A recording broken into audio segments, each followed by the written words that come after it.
All right, in this video, I'm going to show you how to use a door and just $15 worth of equipment to set up a practice anchor so you can practice your outdoor climbing skills at home safely.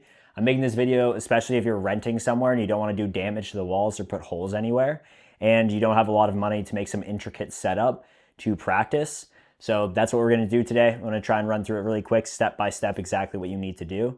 If you don't know, my name is Mike Vert. I've been climbing for 11 years, and this YouTube channel is all about helping you get outside quickly and safely. So I just wanted to put this here because all my other videos talk a lot about clipping carabiners, building anchors, rappelling, things like that. Unless you have somewhere to practice at home, you're basically just watching the video and standing there. So what you need is 15 feet of rope. I got this at the dollar store for $4. Climbing tape, which if you're climbing already, you don't want to use masking tape, like really cheap tape this, because it just won't stick as much. Any strong tape that won't leave a mark on the wall or rip off any paint. 4 of these carabiners, so I just have 2 of them here, but I have 2 more. Scissors, that'll help, but you can just use a kitchen knife if you don't have scissors. Pen or ideally marker. This is a whiteboard marker, but you can just use like a permanent marker as well. But a pen will work too if you're in a pinch. You don't need that, it's just helpful. Now, what I'm gonna do first is I'm actually gonna tie a knot in one end.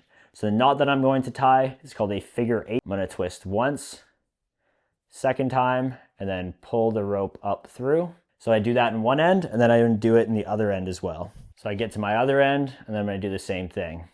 Twist, twist, push through, pull that nice and snug. Now what I'm gonna do is I'm gonna go to my door. Now, the only caveat is the door does need a tiny bit of space here. I think most doors will have that.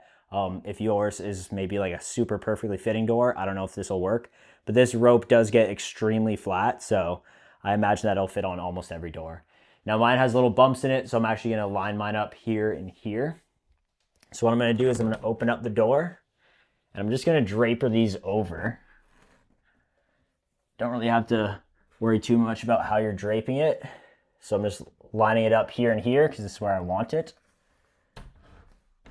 I close the door, and then I'm going to pull down on this until the knot is catching. So I can't pull down anymore because the knot is firmly there. Then I'm gonna do the same on this side. I'm pulling down.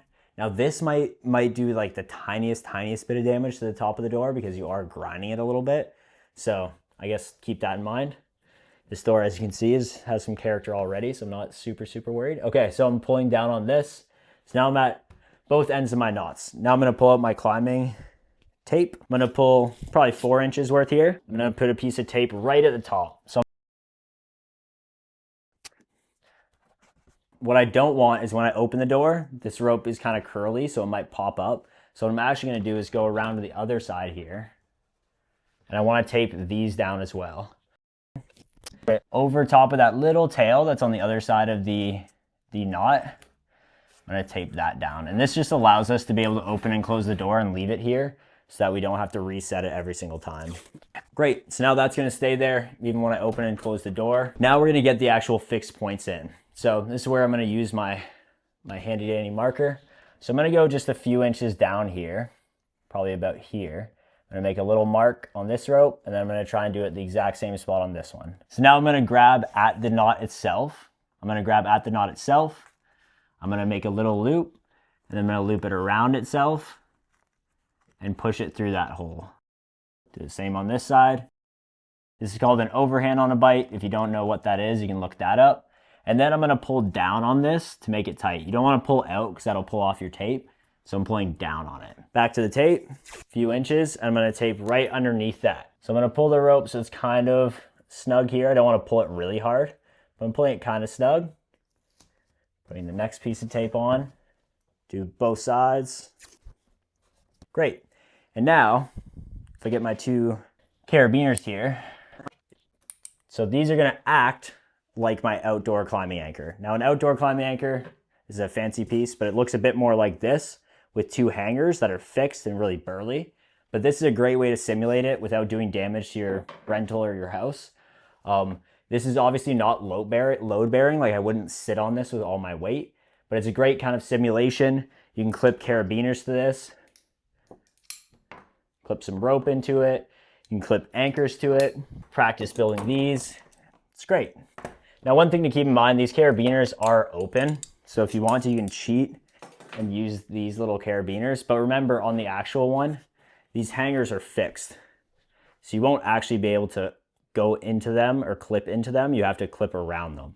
So this is great if you just want to do single pitch stuff. If you're not worried about multi-pitching or climbing those big multi-pitch routes, then you can just cut the rope here and leave this here. If you want to get into multi-pitching, and I recommend you do because it's super fun, it's definitely the next stage of climbing. Get comfortable with single pitch first is generally what people do. You want to set up a second anchor here. So I'm going to go just a little bit above waist height, like about at my elbow. I'm going to put another mark in. You don't need to have it perfect. Climbing anchors aren't always right beside each other anyway. You're basically just going to repeat overhand on a bite here, overhand on a bite here, my tape. And I'm actually going to put a little bit of tension down on this, once again, vertically down. If you put some weight on it, it's not tension, then you might rip off your tape. So I'm going to have a little bit of tension there. Not my prettiest tape job, but that's okay. Same thing underneath it. And that just makes it so it doesn't wiggle around as much. And we're going to do the same on the other side. So great. And now I can clip my carabiners in there. Before I do, if you want to reinforce this, there's a couple things you can do. So this part is optional, but you can put more tape this way right beside these on both the upper and the lower part.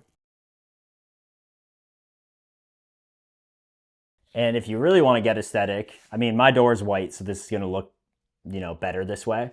You can actually tape down this whole thing. It's going to use a lot of tape, so it's up to you if you want to do this. But you can tape down.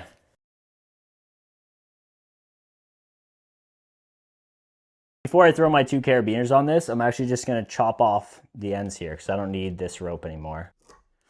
And then I got my other 2 carabiners. And now we can basically simulate a multi-pitch scenario. So I'm going to grab some slings and show you what I mean. So you can see here I've rigged up a multi-pitch scenario. And what's great about this is you can basically practice a full rappel or ascent, but I'm just going to show you quickly the rappel.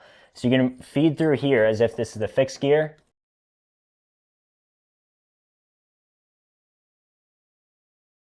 So it's great because you can basically simulate going up and down a multi-pitch route. I think this is a great setup. Obviously, it's a bit of an eyesore, so you have to talk to your wife or girlfriend or boyfriend to make sure that they're cool with having this on the wall for a while. And you can just leave this on here. You can open the door and close it, it stays on. It's a great way to practice. You can also use these things. If you want to and you're in the US, you can buy one of these. They're pretty expensive, all things considered, considering that's like $10 to do. But it has the hangers on here. It's called Skills Board. Just like a small company that makes these. I think there's a couple of companies that do that, but you still need to rig this up somewhere. So if you do end up buying one of these, you can use the same technique to rig it on the door frame. So that's a good way to do it. But I just wanted to put this here because all my other videos talk a lot about clipping carabiners, building anchors, rappelling, things like that. Unless you have somewhere to practice at home, you're basically just watching the video and standing there. Now you have no reason to not set this up at your house and start practicing. If you like this kind of stuff and you want to get outdoor climbing, I have a free climbing roadmap. You can see it in the link in the description. And if you want something even better than that, I have a 30-day program. It's a paid program, but it helps you get outdoor climbing. It has lessons. This is one part of it, but it has tons of lessons about belaying, lead climbing, building anchors, cleaning them, and multi-pitching. So if you really want to get outside and you're serious about it, there's a link down there. It's called Rock Ready 30, and I would love to have you in there. Peace.